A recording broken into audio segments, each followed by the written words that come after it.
And joining us now in studio, Misha Glenny, author of DarkMarket, How the Hackers Became the New Mafia. Hello again.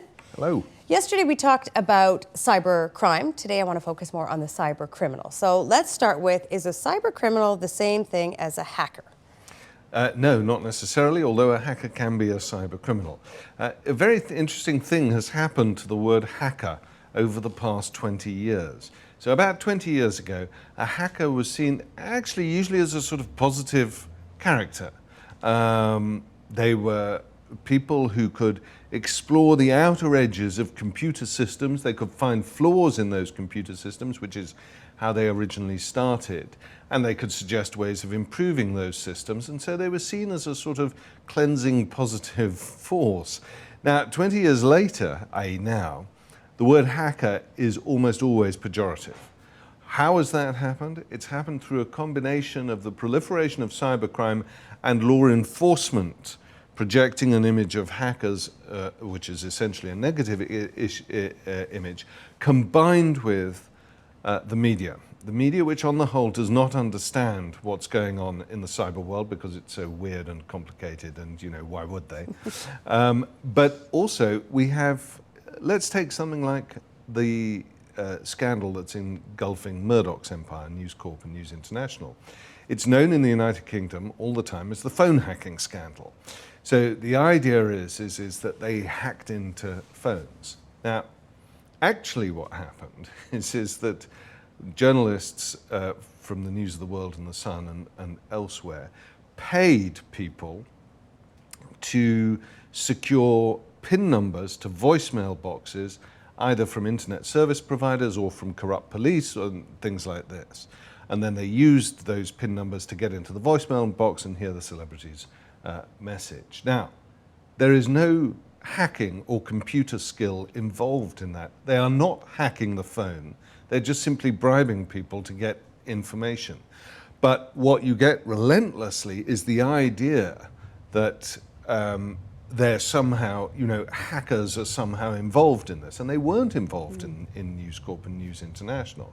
So now whenever you have any crime or any malfeasance related to communications or computers, people say that it's hacking, and that's not what hacking is. So hackers who play a role in cybercriminal activity tend to be very young when they start. I mean, they develop their skills, but they will start their activity when they're sort of 14, 15.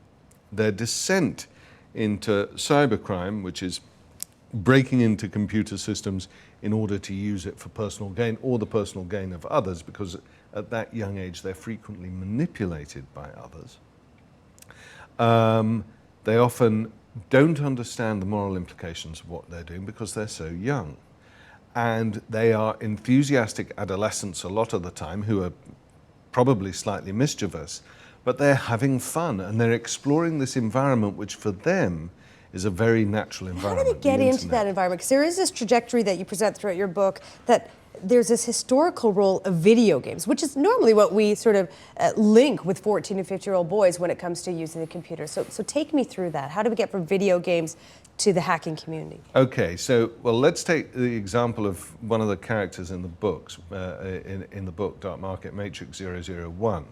And Matrix was a German, he's from southern Germany, and when he was 13, 14 or so, he became obsessed with video games, but he couldn't afford them. They're very expensive video games, you know, for a 13 or 14-year-old.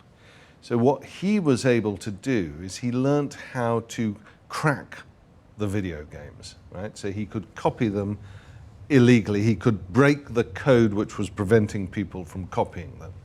And then he found, because in those days when he was doing this, all our home computers were pretty small and the video games were big, and he needed somewhere to store his pirated video games. So as a gifted computer user, he started exploring the internet, and he started going, and when he described it to me, he said, I can teach you this in half an hour. I can have you hacking in half an hour. He says, you just go to servers, computer servers around the world, and effectively what you do is knock on the door electronically, and you say, hello, anyone at home? And the computer will reply back, yes, but what's the password? And he said, I can either do things like write in password, which is the most stupid password that people use, but a lot of people do use it. And then that lets me in, and then I own that computer. He said, or what was really amazing, as far as I'm concerned, Matrix said, was that about half the computers on whose door I knocked had no password. So I could go in, and then I could immediately block it by creating my own password for that computer, and I would store my games on these servers. And once you start doing that, you also start talking to other hackers in forums. There are loads of forums all over the place where you can discuss this sort of thing. And kids aged 13, 14, 15 are really quick learners, particularly those with a sort of a maths or science bent. And this is one of the really interesting things about DarkMarket. The intelligence levels of the hackers and cyber criminals I spoke to really were astonishing in different ways. There's one of them who I've developed really quite a close relationship with in some ways. He would not only explain to me how the world of cybercrime and hacking works, but we would exchange messages about literature and things like that. I mean, he's extremely well read, extremely well versed, and he understood this one in particular. There were two of them who I interviewed for the book who really understood the politics of cybercrime and cyber warfare. And most astonishing and perhaps frightening of all was that there are 2 or 3 characters in this book who were so smart that they had developed a counterintelligence capability. So the FBI was watching them, but they knew the FBI was watching them, and they were watching the FBI in return. So they were actually breaking into some FBI systems and seeing what was happening, but they also even had human intelligence capacity. They had contacts in police forces who were giving them information. Now you're beginning to see levels of intelligence usually associated with state organizations being developed in this criminal community, and that's because you have a lot of bright people engaged in cybercrime. You talk about Matrix, 14-year-old kid needs a place to store his hacked computer games. It degenerates into something much worse than that. But at the time, are these kids thinking that they're doing anything immoral? No, I think what they think they're doing is they're having fun and they're exploring the world that is their world. Later on, once they have sort of sunk into the underground, the hacking underground, they start to have doubts, because the older they get, the more concerned they are with moral questions and moral issues. At the beginning, though, I mean, they're already, breaking copyright laws and stuff by Yeah. taking their video games. Yeah, but you see, the breaking the copyright laws, that's really interesting. I mean, if you speak to anyone under 30, it's axiomatic that you don't buy films, you don't buy music, you download it all. You do it through Mega Upload, the company that's now under investigation and on trial in New Zealand. You do it through Pirate Bay, you do it through any number of torrent sites. I mean, this book, for example, is, you can download it illegally on torrent. You can download more or less any book illegally through a torrent system. Publishers go around trying to close these sites down, but it's rather like sort of trying to whack a rat as it sort of pops up through the hole. You hit it there and it pops up somewhere else. So for the generation that has grown up with the internet as being self-evident and totally part of their lives, the idea that you pay for intellectual property is kind of absurd, So this is really interesting, and it gets to the heart of some of the problems with computers. The great genius of the internet is that everything is connected. But it's also the Achilles heel of the internet, because when you're dealing with something like intellectual copyright, you're also dealing with cybercrime, but you're also dealing with issues of civil liberties. So do we start to allow our police forces draconian powers to monitor what's going on the internet because of kids stealing movies from Hollywood? But that's what's happening. That's what's being argued by certain constituencies in Washington. And we are seeing, I think, we are now at the beginning of a huge battle for control of the internet between governments and states, with some good arguments and some bad arguments, and between, on the one hand, and on the other hand, individuals who believe that they have an absolute right to freedom of speech, but that includes, violating intellectual copyright as well, for example. Sure, but in the case of someone like Matrix 001, there are a number of kids that are doing what he did, which is hack video games, store them on other people's servers. Take me from there, how he gets involved into a very dark side of the criminal world. So what he starts doing is he goes onto the forums and starts discussing his hacking abilities and his achievements in hacking with his peers on these forums. And then all of a sudden he gets a message from somebody out of the blue and says, hey, do you want to make an extra bit of money on the side? And he's offered what is effectively a small amount of money, enough to buy a decent pair of sneakers every week, by somebody who wants him to participate in something called click-through fraud, which is to do with fooling advertising systems on the internet.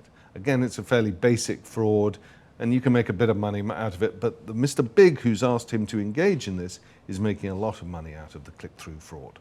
So he then does this, and every week he gets a new pair of sneakers or a decent pair of speakers for his stereo or whatever. And this is, he's not really doing anything. He's just automated a particular hack, which makes it look like a banner advertising on the web is being clicked the whole time, and that generates a couple of cents each time for the company that's selling the advertising, right? So, and he's getting a cut of that.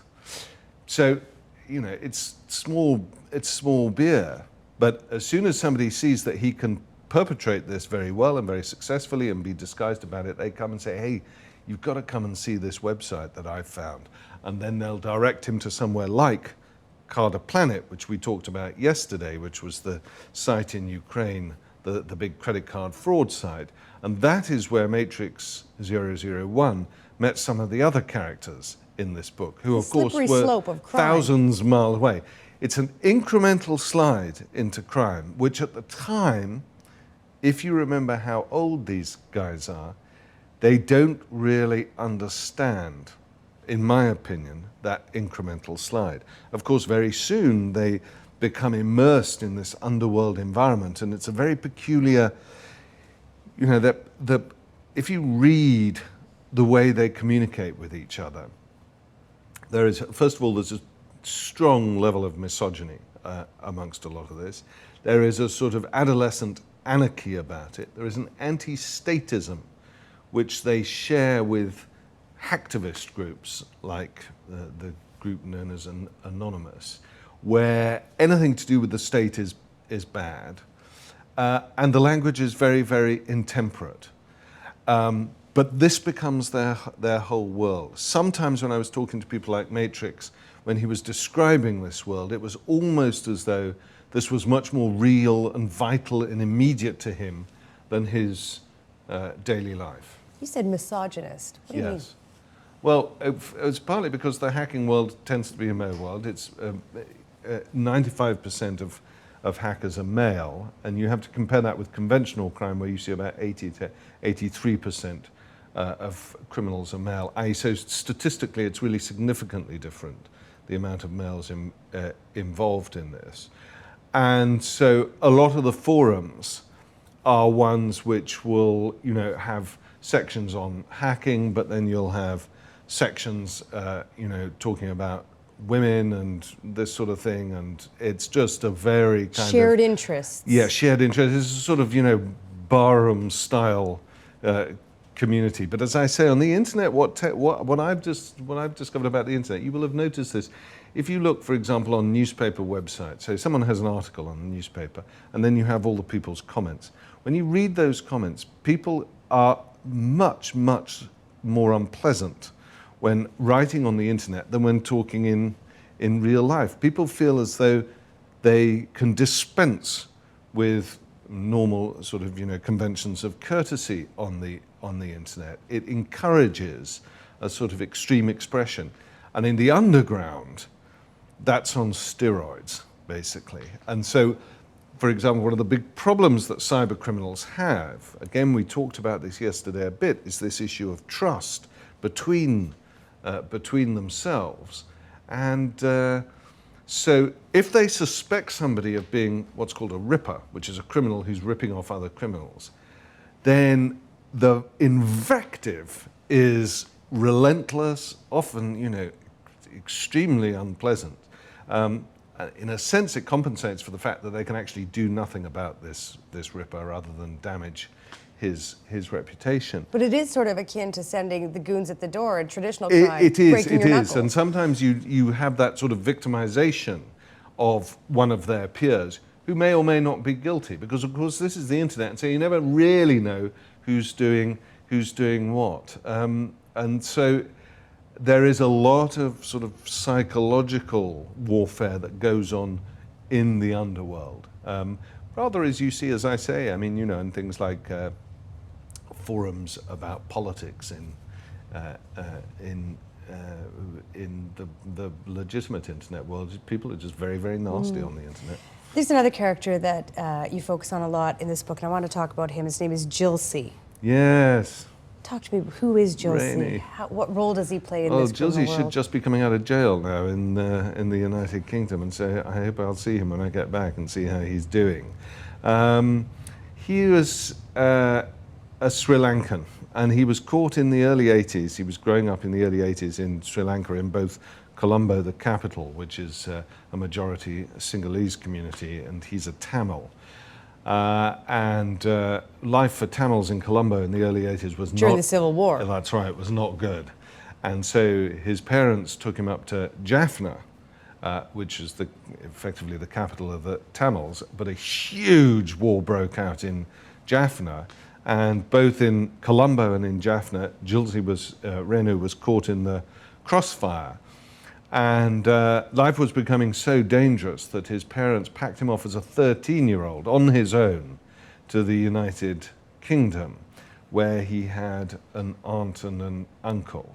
But here was a little kid, and like, a lot of Tamils, he was sort of stick thin and he was a rather nervous kid. And he went to this tough school in East London, where you had a big Pakistani or Bengali community from Bangladesh and a big white community who, these kids were quite hostile to each other, and little Renu was stuck in the middle, and he was bullied very badly. Renu was his real name. Renu's his real name, yes.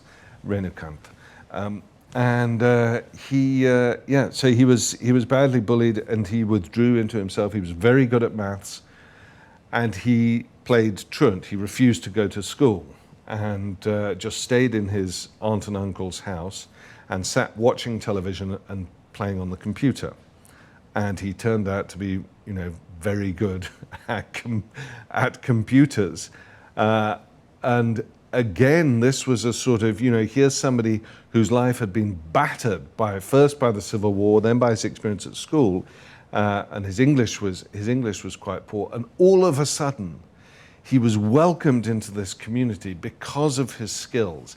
And he talked to me most of all about what you have to understand, he would say, is this is not about the money. We don't go in for this for the money. We go in for reputation. What's really important is playing the game and playing the game well. And both Gilsey and Matrix, interestingly enough, so they were both administrators, the people who ran one of the successor sites to Carter Planet, which we talked about yesterday, which is DarkMarket, the main website that I talk about in the book. And both Matrix and Gilsey, it was borne out by the statistics when they were busted, were not in it for the money. They did not make very much money relative to the more shady characters on the outside of DarkMarket who would use the website in a very systematic and criminal way to make a lot of money. These guys, Jilzy and Matrix, were doing it because it was their way of, it was their achievement. It was their, you know. So sort of outcasts in real society, if I could put it that way. Welcome and accepted. Is that what draws all these people? Because it's a very different background. It's what draws some of them. Some of them are drawn because they can make shed loads of money, you know. But as you say, I mean, the interesting thing is, of course, they come from all over the world, but they do share certain characteristics, apart from the fact that they're almost all men. A high percentage have a really excellent ability in maths and sciences, and they are also, quite a lot of them, not all, but quite a lot of them, have difficulty engaging in relationships in the real world, and so this is a very liberating experience for them.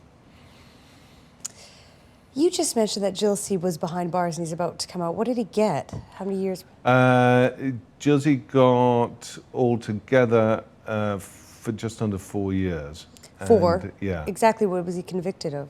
He was convicted, he wasn't actually convicted of credit card fraud, he was convicted of mortgage fraud associated with this, but the whole case was based around DarkMarket. He was portrayed as the mastermind behind DarkMarket, which was really unfair because, I mean, he was...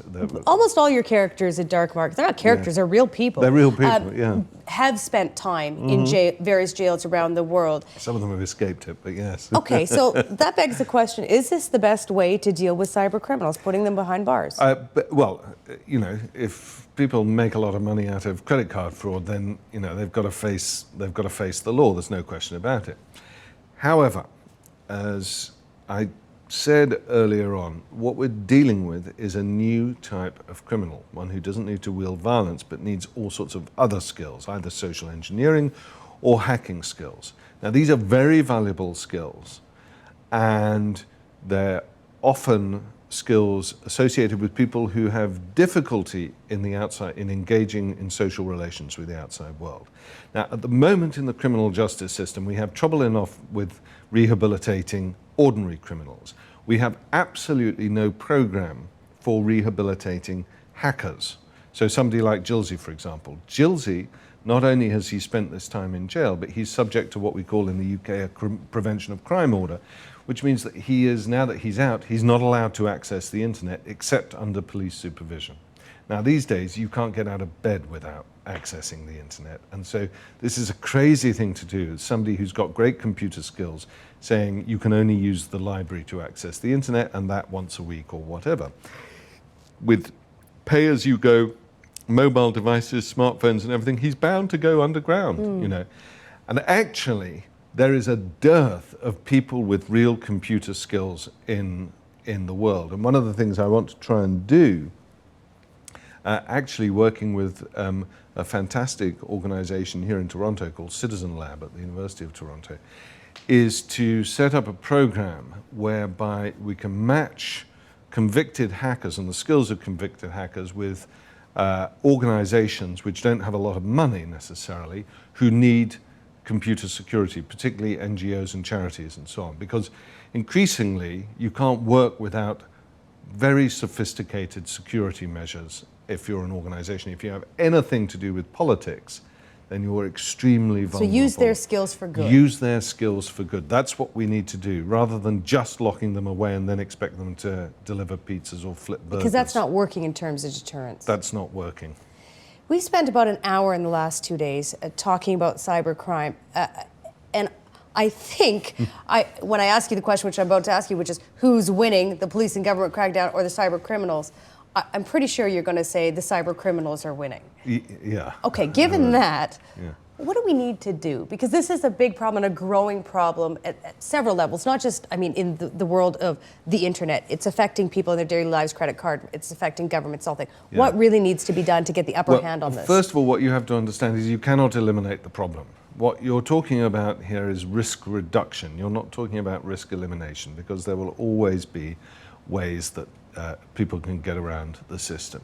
The first thing is that you need a really significant program of education is that individual computer users need to understand that they are vulnerable, but that they can avoid 95% of their vulnerability as computer users just by taking simple measures of keeping their antivirus up to date and all that sort of thing. It's not very hard. They also have to take care about what they click on, about, even when you get an email from a trusted person, a friend or a relative, for example, just look and see whether that's the type of language they usually use. You can recognize that immediately, if it's the sort of language that that person uses. And if it's not, just throw the email away, and if necessary, ring them up and say, did you just send an email? And they will often say, no, I haven't sent you an email. And you say to them, your computer is affected, it's sending out spam email, you have to clear it up. That's what I do when I receive those from friends and relatives. So there are all sorts of simple things that we can do to reduce the problems. But overall, this is a really major issue, because we've just been talking about cybercrime. But there is a whole area of cyber espionage, cyber warfare, and cyber security, which, again, affects us as ordinary computer users, because the internet is being militarized. We now have in the United States, US Cyber Command. It is the 5th military domain and the first ever man-made military domain. And all these issues are affecting legislation, they're affecting practice, and so on. And so although cybersecurity and computers in general are, on the whole, for most people, a witlessly boring subject, because we are so dependent on these things, and whenever anything goes wrong, our lives fall apart, we've got to understand that we have to learn about it. I have to say, this is not a witlessly boring book. It's actually really fast. It's a page turner. At times I found myself thinking, is this even real? Because it really reads like almost a fictional crime novel, but it's not. Thanks it's very real. much. Thank you very much for coming in. Pleasure to meet you. You're welcome. Support Ontario's public television. Donate at tvo.org.